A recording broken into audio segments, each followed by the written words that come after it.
ഒരാഴ്ച പോലും ആയിട്ടില്ല. ഇപ്പൊ എന്റെ മോനിപ്പോ എല്ലാവരുടെ മുമ്പിൽ തെണ്ടാണ് കടം.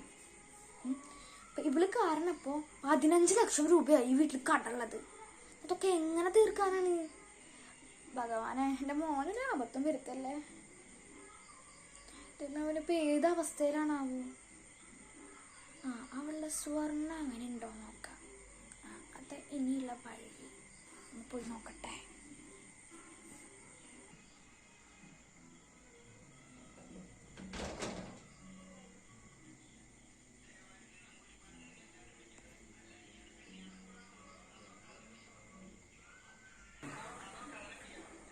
അമ്മേനെ എവിടെ നോക്കിയിട്ടും കാണാനില്ലല്ലോ.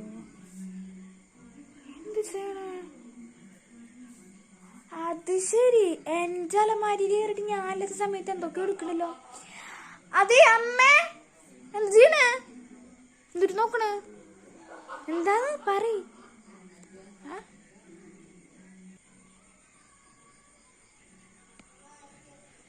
അതല്ല, എന്റെ ഇമ്പോർട്ടന്റ് ഡോക്യുമെന്റ്സ് ഇതിൻ്റെ ഉള്ളിലാ.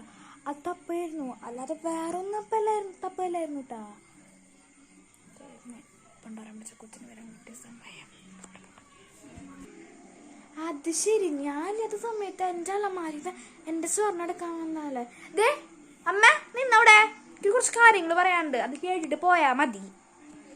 അല്ല പിന്നെ എന്റെ കാര്യം എന്താ പറയാളെ? പറയ്, കേക്കാൻ ഞാൻ. പറയ്.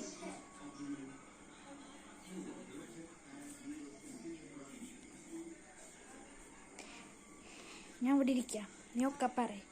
ഞാൻ ഇവിടെ ഇരിക്കാമല്ലോ, അപ്പം നിനക്ക് പിന്നെ സൗകര്യമായിട്ട് പറയാം. നീ എന്താണെന്ന് വെച്ചാൽ പറയ്. എൻ്റെ മോനിപ്പോൾ ഇവിടെ കിടക്കാനുള്ള കാരണമൊന്നുമില്ല. എന്നിട്ട് എൻ്റെ പറയേണ്ടത്ര പോലും. ഇവിടെ ഏത് സമയത്താണ് അവൻ എനിക്ക് കൊണ്ടുവരാൻ തോന്നിയത്? പിന്നെ പണ്ടാരക്കാലത്ത് ആ മോള് പറയട്ടെ, അമ്മ കേൾക്കാം. ഞാൻ ഈ വീട്ടിൽ വലതുകാലി വെച്ച് കയറി അന്ന് തൊട്ട് തുടങ്ങിയതാ. അമ്മ നാട്ടുകാരോട് മുഴുവനും എന്നെ കുറിച്ച് പരദൂഷണം പറയാ. അതിന് വേണ്ട കേട്ടാ, ഇല്ലാത്ത കാര്യങ്ങൾ കൊണ്ടുപോയി പറയാ. പിന്നെ അമ്മയുടെ മോൻ വരുത്തി വെച്ച കടം അമ്മയുടെ മോൻ തന്നെ വീട്ടുണ്ടേ. അതിന് പറയാൻ ഞാൻ വന്ന് വീട്ടിൽ ശരിയാവോ? പിന്നെ സ്ത്രീധനം വാങ്ങിക്കുന്നതും കൊടുക്കുന്നതും തെറ്റാ, ഇനി ഓർത്ത് വെച്ചോ. എനിക്കിപ്പൊ വേണമെങ്കിൽ അമ്മേനെ ജയിലിലേക്ക് അയക്കാം. ഞാൻ ചെയ്യാത്തത് എന്റെ അമ്മായിമ്മയായി പോയി എന്നുള്ള ഒറ്റ ചിന്തയിൽ മാത്രാ. അത് അങ്ങോട്ടും തോന്നുന്നുണ്ടോ ഒരു മരുമോളാന്ന്? എന്നിട്ട് സ്വർണ്ണം എടുക്കാനായിട്ട് എന്നിട്ട് പ്രധാനപ്പെട്ട ഡോക്യുമെന്റ് അതിൻ്റെ ഉള്ളിലിരിക്കണേ. മോന്റെ മറ്റതും മറിച്ചതൊക്കെ അതിൻ്റെ ഉള്ളിലിരിക്കണ്ടാ. ഇത് എന്റെ അലമാരി, ഞാൻ എന്റെ വീട്ടിൽ നിന്ന് കൊണ്ടുവന്നിട്ടുള്ളതാ. ഇതിൽ നിങ്ങളുടെ ഒന്നുമില്ല, എന്റെയും എന്റെ കിട്ടുവേണ്ടി മാത്രമേ ഉള്ളൂ. മനസ്സിലായ? പിന്നെ കടം വീട്ടാളത് ഞാനും കൂടെ ട്രൈ ചെയ്യുന്നുണ്ട്. പിന്നെ അമ്മ വെറുതെ ഇരുന്ന് നാണം കെടണ്ടാട്ടാ. അമ്മ എന്തിനാ നാട്ടുകാരോട് മുഴുവൻ ഇല്ലാത്ത കാര്യങ്ങളൊക്കെ പറയണേ?